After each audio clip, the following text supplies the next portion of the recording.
Boss Kevin. Hola guys, okay, jaket baru selepas sekian lama jaket baru daripada Isaac tu dah sampai.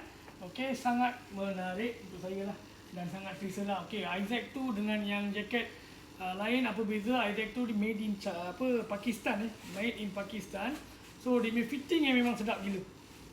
Dia akan pegang, dia punya padding semua akan pegang punya. So untuk rider yang laju yang jalan jauh, yang betul-betul nak top level safety, ini satu pilihan yang baik lah. Alright, reflectors, okay, padding 5, alright, dan sini semua mesh lah, mesh, okay, padding belakang besar, alright, okay, dan mesh, okay, dalam ada satu pocket, ini boleh adjust lagi, ada zip, sangat menarik. Semua padding boleh buka keluar kalau tak nak. Alright, dua color menarik, okay, dua color menarik. Salah satu color ialah orang yang tak suka merah-merah, grey. Okay, grey dengan merah.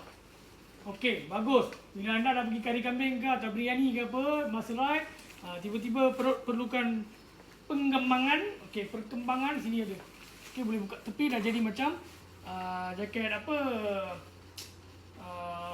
touring. Alright, touring jaket sangat menarik. Okey, touring. Okey, duduk motor, adjust. So sangat menarik. Okey, datang ke kedai boleh cuba saiz S hingga 4XL. Alright, so datang cuba dulu, kalau okey boleh beli tu saja. Boss Kevin.